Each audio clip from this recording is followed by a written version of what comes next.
అందరికీ నమస్కారం. నేను మాట్లాడుతున్నది Shiva info hub YouTube channel నుంచి. అయితే ప్రభుత్వం ప్రతిష్టాత్మకంగా ప్రవేశపెడుతున్నటువంటి తల్లికి వందనం స్కీమ్ మనకి 2025 ఐదో నెల మే నెలలో ప్రారంభించడం జరుగుతుంది.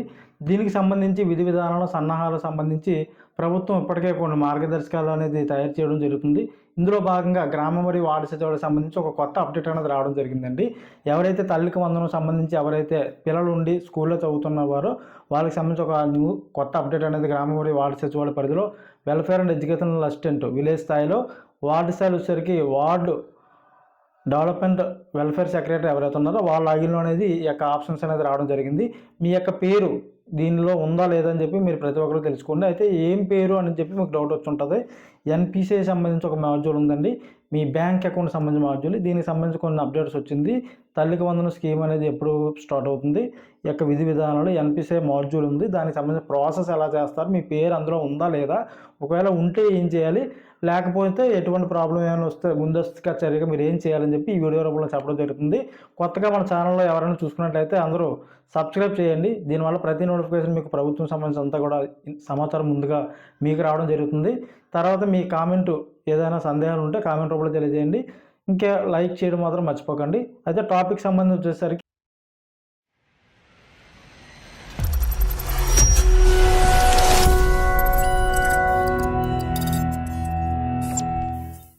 చదువుతూ ఉన్నప్పటికీ లేదా ప్రభుత్వానికి సంబంధించి ఏదైనా ఒక స్కీమ్కి అర్హత కలిగించాలంటే ఎన్పిసిఐ అంటే national payments corporation of India అని చెప్పి ఒక పోర్టల్ ఉంటుందండి.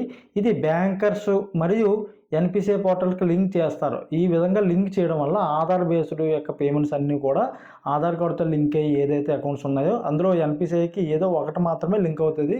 దీనివల్ల వారికి ఆ అకౌంట్లోని అమౌంట్ అనేది పడడం జరుగుతుంది. ఎగ్జాంపుల్ ఒక 10 మంది ఉన్నారు అనుకో, 10 అకౌంట్లు మీకు ఉన్నట్లయితే 10 అకౌంట్లో ఏదో ఒక అకౌంట్ మాత్రమే ఈ ఎన్పిసిఐ పోర్టల్లో లింక్ అయి ఉంటుంది అనమాట. దీనివల్ల ప్రభుత్వం నుంచి వచ్చే డీబీటీ ట్రాన్స్ఫర్ అంటే డైరెక్ట్ బెనిఫిషియరీ ట్రాన్స్ఫర్, ప్రభుత్వం చేసే ప్రతి రూపాయి కూడా ఎన్పిసిఐ పోర్టల్ నుంచి అమౌంట్ అనేది వేయడం జరుగుతుంది. కాబట్టి ప్రతి ఒక్కరు కూడా ఇది లింక్ అయి ఉండాలి. ఇది లింక్ అయిందా లేదా అని చెప్పి మీరు ఎలా తెలుసుకోవాలన్నట్లయితే మీరు ఆధార్ వెబ్సైట్లో మీ ఆధార్ కార్డు ఓటీపీ ద్వారా లాగిన్ అయ్యి ఎన్పిసిఐ స్టేటస్ అనే ఒక ఆప్షన్ ఉంటుంది. అందులో మీ ఆధార్ నెంబర్ చెక్ చేయడం ద్వారా చేసి క్లిక్ చేస్తే యాక్టివా ఇన్యాక్టివా అంటే చూపిస్తుంది. అట్ ద సేమ్ టైం అది లింక్ అయితే ఏ బ్యాంక్కి లింక్ అయింది అనేది కూడా అందులో చూపించడం జరుగుతుంది. అదొక ఆప్షన్. సెకండ్ ఆప్షన్ వచ్చేసరికి గ్రామ మరియు వార్డు సచివాలయంలో వెల్ఫేర్ అసిస్టెంటు మరియు ward development education secretary, digital assistant, తర్వాత వార్డ్ డెవలప్మెంట్ సెక్రటరీ అని చెప్పి ఎవరైతే ఉన్నారో వాళ్ళ లాగిన్లో మీ యొక్క ఆధార్ నెంబర్ ఎంటర్ చేయడం ద్వారా ఎన్పిసిఐ స్టేటస్ అనేది యాక్టివ్లో ఉందా ఇన్యాక్టివ్లో ఉందా అనే ఆప్షన్ అనేది చూపిస్తుంది. దీనికి సంబంధించి మీకు ఎలా చేయాలి చేసుకోవాలి, మీ పేరు ఉందా లేదా గ్రామ మరియు వార్డు సచివాలయ పరిధిలో ఒకసారి చెక్ చేసుకోవాల్సి ఉంటుంది. దీనికి సంబంధించి ప్రాసెస్ మొత్తం మీకు వివరించడం జరుగుతుందండి. ప్రతి ఒక్కరు కూడా లైక్ చేయడం మాత్రం మర్చిపోకండి, సబ్స్క్రైబ్ కూడా తప్పనిసరిగా చేసుకోండి. ఎన్పిసిఐ మాడ్యూల్ గ్రామ మరియు వార్డు సచివాలయ పరిధిలోని ఈ యొక్క మాడ్యూల్లోని 4 ఆప్షన్లు ఉంటాయండి. ఎన్పిసిఐ స్టేటస్ స్క్రీన్ అని చెప్పి ఒక ఆప్షన్ ఉంటుంది. దీంట్లో ఎవరైతే తల్లికి వందనం స్కీమ్కి సంబంధించి మరియు 18 సంవత్సరాలు 16 సంవత్సరాలు ఏజ్ గ్రూప్ ఎవరైతే దాటి ఉన్నారో వాళ్ళకి కూడా నేమ్స్ అనేది రావడం జరిగింది. ఇందులో 2 రకాలు ఉంటుంది. ఎన్పిసిఐ స్టేటస్ స్క్రీన్ సంబంధించి మీ యొక్క స్టేటస్ అనేది యాక్టివ్లో ఉంది ఇన్యాక్టివ్లో ఉందా, మీ యొక్క ఆధార్ నెంబర్ ఎంటర్ చేసి క్యాప్చర్ కోడ్ అనేది అక్కడ క్లిక్ చేస్తే అది యాక్టివ్ స్టేజ్లో ఉంది ఇన్యాక్టివ్ స్టేజ్లో ఉందని చెప్పి మా యొక్క లాగిన్లో చెక్ చేయడం జరుగుతుందండి. ప్రతి ఒక్కరు కూడా ఇది చెక్ చేసుకోవాల్సి కోరుతున్నాం. తర్వాత ఎన్పిసిఐ స్టేటస్ రిపోర్ట్, ఇందులో ఎంతమంది స్టేటస్ ఎలిజిబుల్ ఉన్నారు విలేజ్ లెవెల్లో, ఎంతమంది లేరు అని చెప్పి ఈ రిపోర్ట్లో చూపిస్తుందండి. ఇది మాకు సంబంధించిన యొక్క లాగిన్. తర్వాత ఎన్పిసిఐ ఇన్యాక్టివ్ యాక్షన్ టేకెన్ అనే ఒక ఆప్షన్ ఉందండి. ఈ ఆప్షన్ క్లిక్ చేసిన తర్వాత ఎన్పిసిఐ ఇన్యాక్టివ్ యాక్షన్ టేకెన్ అనే ఆప్షన్లో సెలెక్ట్ ఏ క్లస్టర్ అని చెప్పి ఒక ఆప్షన్ వస్తుంది. అంటే మా విలేజ్ పరిధిలో అంటే ఒక గ్రామ సచివాలయ పరిధిలో ఎన్ని క్లస్టర్స్ ఉన్నాయి, 16 ఉండొచ్చు, మినిమం 20 ఉండొచ్చు, 26 ఉండొచ్చు, ఎన్నైనా ఆ యొక్క విలేజ్ స్ట్రెంత్ బట్టి ఉంటుందండి. అందులో ఏదో ఒక క్లస్టర్ సెలెక్ట్ చేసుకున్నట్లయితే అందులో 2 రకాల ఆప్షన్లు వస్తాయి. ఒకటి జనరల్ ఎన్పిసిఐ అంటే సాధారణంగా 16 సంవత్సరాల నుంచి దాటిన ప్రతి ఒక్కరికి కూడా కొంతమందికి ఆధార్ కార్డుకి బ్యాంక్ అకౌంట్ లింక్ అవ్వలేదు, దీన్నే ఎన్పిసిఐ అంటారు. ఇది లింక్ కాని వారి యొక్క జనరల్ ఎన్పిసిఐలో క్లస్టర్ వారికి పేర్లు ఇవన్నీ వస్తాయండి. అందులో మీ పేరు ఉందో లేదో ఒకసారి మీరు చూసుకొని చెక్ చేసుకోవాల్సి ఉంటుంది. సెకండ్ ఏంటంటే school children mothers inactive NPCI, అంటే స్కూల్ చిల్డ్రన్ చదువుతూ ఉండి వాళ్ళ మదర్స్ ఎవరైతే ఉన్నారో వాళ్ళకి బ్యాంక్ అకౌంట్ ఉంటుంది, కానీ ఎన్పిసిఐ పోర్టల్లో లింక్ అయి ఉండదు. అటువంటి ఆప్షన్ అనేది ఒక ఎనబుల్ అయ్యడం జరిగింది. ఇది తల్లికి వందనం స్కీమ్కి సంబంధించి కొత్త ఆప్షన్ అనేది రావడం జరిగిందండి. ఈ ఆప్షన్ క్లిక్ చేసిన తర్వాత అందులో మనకి serial number, Aadhaar card number, UID number, name of the citizen, action taken అని చెప్పి ఒక 4 రకాల మాడ్యూల్స్ అనేది రావడం జరిగింది. ఈ 4 రకాల మాడ్యూల్స్లో యాక్షన్ టేకెన్ ఒక ఆప్షన్ తీసుకున్నట్లయితే ఇందులో మీరు ఎన్పిసిఐ అనేది లింక్ అవలేని పేర్లు మాత్రం వస్తాయండి. అందులో మీ పేరు ఉందో లేదో చెక్ చేసుకోండి. గ్రామ మరియు వార్డు సచివాలయం సందర్శించి మీ పేరు ఏమైనా వచ్చిందా లేదా ఒకసారి చెక్ చేసుకోండి. వచ్చిన వాళ్ళు ఏం చేయాలి, మీకు ఆల్రెడీ బ్యాంక్ అకౌంట్ ఉంటే ఆ బ్యాంక్ దగ్గరికి వెళ్ళి ఎన్పిసిఐ స్టేటస్ అలాగే మాది ఇన్యాక్టివ్లో ఉందండి, అలాగే ఎన్పిసిఐ లింక్ చేయాలని చెప్తే మీ ఆధార్ కార్డు మీ మొబైల్ నెంబర్ పట్టుకెళ్తే వాళ్ళు ఎన్పిసిఐ పోర్టల్లో లింక్ చేస్తారు. లేదా మీ దగ్గరలో ప్రతి విలేజ్ పరిధిలో కూడా ప్రతి ఒక్కరికి కూడా వారి యొక్క పోస్టల్ అకౌంట్ అనేది చేసుకున్నట్లయితే 300 రూపాయలు ఇస్తే ఒక జనరల్ పోస్టల్ అకౌంట్ అనేది ఓపెన్ చేస్తారు. చేస్తే అది ఆటోమేటిక్గా మీరు ఎప్పుడైనా సరే పోస్టల్ అకౌంట్ ఓపెన్ చేస్తే ఆటోమేటిక్గా ఎన్పిసిఐ అనేది లింక్ చేసేస్తారు వాళ్ళు. లేదా మీరు కూడా ఎన్పిసిఐ లింక్ చేసుకోవాలని చెప్తే వాళ్ళు ఆటోమేటిక్గా మీ యొక్క ఆధార్ కార్డు తీసుకుంటారు, మీకు ఫోటో తీసుకుంటారు, తర్వాత మీ మొబైల్ నెంబరు తీసుకోవాల్సి ఉంటుంది. వాళ్ళు ఒక కార్డు మీద అకౌంట్ నెంబర్ రాసి మీకు ఇస్తారన్నమాట. యొక్క కస్టమర్ ఐడి, అకౌంట్ నెంబర్ అని చెప్పి రాసిస్తారు. దీన్ని మీరు ఫోన్పే కూడా లింక్ చేసుకోవచ్చు. ఈ విధంగా రకరకాల బెనిఫిట్స్ ఉన్నాయి. ఆ విధంగా పోస్టల్ అకౌంట్ ఓపెన్ చేసుకున్నా సరే ఎన్పిసి అనేది యాక్టివ్ స్టేజ్లో వచ్చేస్తుంది. అయితే అకౌంట్ ఓపెన్ చేసుకున్న తర్వాత మీరు తప్పనిసరిగా 1 డే తర్వాత గ్రామ మరియు వార్డు సచివాలయ పరిధిలోకి వెళ్ళి ఈ యొక్క ఎన్పిసిఐ స్టేటస్ అని చెప్పని చూసారా, ఎన్పిసిఐ స్టేటస్లో మీ ఆధార్ నెంబర్ ఎంటర్ చేసిన తర్వాత అక్కడ యాక్టివ్ అని వస్తుంది అనమాట, గ్రీన్ కలర్. ఆ విధంగా వచ్చినట్లయితే తప్పనిసరిగా మీది లింక్ అయిందని చెప్పి చెప్పడానికి అవకాశం ఉంటుంది. తద్వారా గవర్నమెంట్ నుంచి వచ్చే ప్రతి డైరెక్ట్ బెనిఫిట్స్ ట్రాన్స్ఫర్ ప్రతి రూపాయి కూడా ఆ యొక్క ఎన్పిసిఐ మాడ్యూల్ అకౌంట్లోకి డైరెక్ట్గా ఈ అమౌంట్ అనేది రావడం జరుగుతుంది. అయితే ఇది పోస్ట్ ఆఫీస్ అకౌంట్ అనేది బాగా పనిచేస్తుందని చెప్పి మీకు నేను మంచి సలహా అయితే ఇవ్వగలనండి.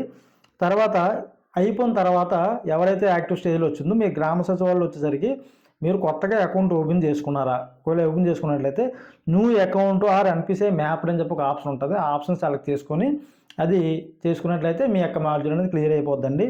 తర్వాత ఆల్రెడీ అకౌంట్ ఉంది, దానికి ఎన్పిసిఐ లింక్ చేసుకున్నాను అని చెప్పి మీరు అనుకున్నట్లయితే ఏ రోజైతే మీరు బ్యాంకులో లింక్ చేశారో ఆ తదుపరి 24 అవర్స్ తర్వాత మళ్ళీ సచివాలయంకి వెళ్ళి ఈ ఎన్పిసిఐ స్టేటస్లో మీ ఆధార్ నెంబర్ చెక్ చేసి స్టేటస్ చూస్తే యాక్టివ్ అని వచ్చింది అనుకోండి, అది లింక్ అయిపోయినట్లు అనమాట. ఒకవేళ ఇన్యాక్టివ్ అని వచ్చింది అనుకోండి, అవకాశం ఉన్నంత వరకు పోస్ట్ ఆఫీస్ అకౌంట్ చేసుకోండి. ఎందుకంటే బ్యాంకింగ్ రంగంలోని రకరకాల సర్వీసెస్ ఉంటాయి. అమౌంట్ తీయడం, డ్వాక్రా సంబంధించి రకరకాల పనులు బ్యాంకర్స్ బిజీలో ఉండి కొన్ని సందర్భాల్లో చేయలేకపోవచ్చు. అలాంటి సందర్భంలో నన్ను ఇచ్చే సలహా ఏంటంటే పోస్ట్ ఆఫీస్ అకౌంట్ ఓపెన్ చేస్తే ఆటోమేటిక్గా అది లింక్ అయిపోద్ది, మీకు ఎటువంటి ఇబ్బంది కూడా రాదు అని చెప్పి నేను చెప్పగలను.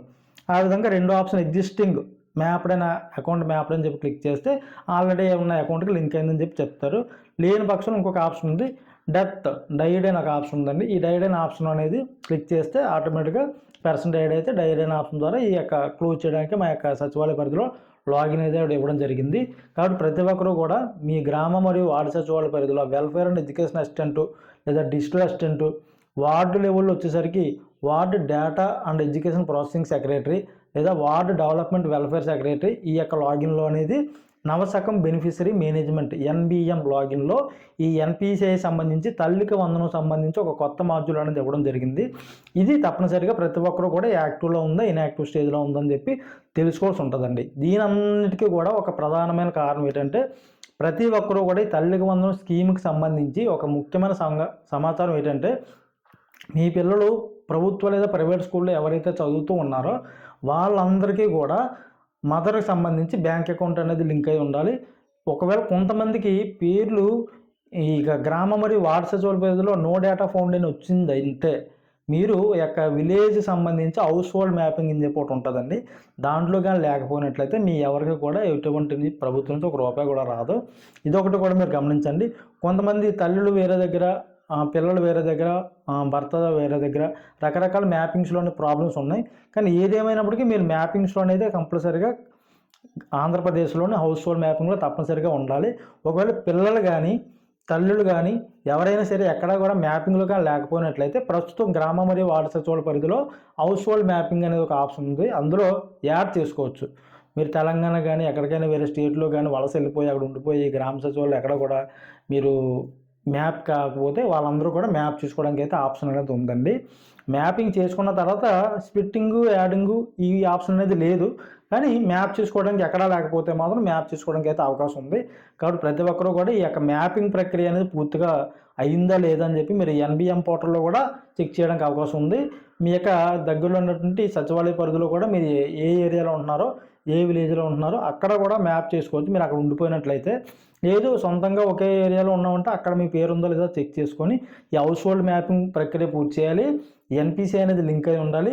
తర్వాత మీకు ప్రభుత్వం కల్పించినటువంటి ఈ తల్లికి వందనం స్కీమ్కి సంబంధించి ఏవైతే అర్హతలు ప్రభుత్వం ఇస్తుందో భవిష్యత్తులో దానికి సంబంధించిన అర్హతలన్నీ కూడా మీకు పూర్తిగా ఉన్నట్లయితే తప్పనిసరిగా ఈ యొక్క స్కీమ్కి సంబంధించి బెనిఫిట్ వస్తుంది. ఒక సామెత ఉంటుంది, దేవుడు కరుణించిన పూజారి కరుణించలేదని. అంటే దేవుడు వరం ఇస్తాడో మనం పూజారి వరం ఇవ్వకపోతే అది పూర్తి స్థాయిలో బెనిఫిట్ రాదు అని చెప్పి ఒక సామెత ప్రకారం ఏంటంటే మీకు ప్రభుత్వం నుంచి అన్ని అర్హతలు ఉన్నప్పటికీ మీ యొక్క ఎన్పిసిఐ స్టేటస్ కానీ కరెక్ట్గా కానీ లేకపోతే యాక్టివ్ స్టేజ్లో లేకపోతే మీకు ఈ ప్రభుత్వం నుంచి వచ్చే బెనిఫిట్ అనేది ఆగిపోయే అవకాశాలు ఉంటాయి. దీనివల్ల ఏంటంటే రెండోసారి ఆప్షన్ ఇచ్చినప్పటికీ ఏదైనా ప్రభుత్వం నుంచి వచ్చే పథకాల స్కీమ్స్ కూడా ఫస్ట్ ఎవరైతే అన్ని అర్హతలు కలిగి యాక్టివ్లో ఉండి అన్ని ఫస్ట్ బెనిఫిట్లో పడతాయో వాళ్ళకే పర్ఫెక్ట్గా అన్నీ అందుతాయండి. లేట్ అయింది ఇప్పుడు కూడా చాలా లేట్గానే మీకు రావడం జరుగుతుంది. కొన్ని సందర్భాల్లో రాకపోవచ్చు. కాబట్టి ప్రతి ఒక్కరు కూడా ఫస్ట్ స్టేజ్లో ఇవన్నీ కూడా పర్ఫెక్ట్గా ఉన్నట్లయితే మీకు ఎలాంటి సమస్య రాకుండా ప్రభుత్వం నుంచి అన్ని అర్హతలు కూడా ఉన్న ఈ అమౌంట్ కూడా వచ్చినట్లయితే మీకు పూర్తిగా ఈ యొక్క ప్రాబ్లం అనేది క్లియర్ అవుతుందండి. దీనికి సంబంధించి ఒకటి ఉందండి. తర్వాత ఎన్పిసిఐ సంబంధించి ప్రతి ఒక్కరు కూడా లింక్ చేసుకోవాల్సి ఉంటుంది. తర్వాత మీరు స్కాలర్షిప్కి సంబంధించి పిల్లలు ఎక్కడైనా సరే కాలేజీలో జాయిన్ అయినప్పుడు వాళ్ళకి సంబంధించి స్కాలర్షిప్ అమౌంట్ అనేది central government share state government share అని ఉంటుంది. ఆ అమౌంట్ కూడా స్టూడెంట్స్ యొక్క ఎన్పిసిఐ లింక్ అయిన అకౌంట్లో అనేది జమ చేయడం జరుగుతుంది. కాబట్టి 14 సంవత్సరాలు నేను ప్రతి ఒక్కరికి కూడా ఈ ఎన్పిసిఐ అకౌంట్ మరియు బ్యాంక్ అకౌంట్ ఓపెన్ చేసుకోవడం తద్వారా లింక్ చేసుకున్నట్లయితే ప్రభుత్వం నుంచి వచ్చే ప్రతి స్కాలర్షిప్ అమౌంట్ కానీ ప్రతిదీ కూడా ఈ యొక్క అమౌంట్ అనేది రావడం జరుగుతుంది. కాబట్టి గ్రామ మరియు వార్డు సచివాలయ సంబంధించి ఇవన్నీ అర్హతలు కూడా మీరు చూసుకున్నట్లయితే మీకు ఎలాంటి ఇబ్బంది రాదండి. అయితే ఇంకా ఏదైనా ప్రభుత్వం నుంచి మీకు సమాచారం కానీ ఏదైనా కావాలనుకున్నట్లయితే కామెంట్ రూపంలో తెలియజేయండి. మరియు కొత్త మిత్రులు ఎవరైనా వచ్చినట్లయితే సబ్స్క్రైబ్ చేయడం మర్చిపోకండి. మరియు ఇంకా ఏవైనా మీకు ప్రభుత్వం నుంచి కొత్త అప్డేట్స్ కావాలనుకున్నట్లయితే మాత్రం మనందరిని ఫాలో అవ్వండి. శివ ఇన్ఫో హబ్ అనేది 10 మందికి షేర్ చేస్తారని ప్రతి ఒక్కరికి తెలియజేసుకుంటూ అందరికీ నమస్కారం. అందరూ బాగుండాలి, అందరూ నేను కూడా ఉండాలి.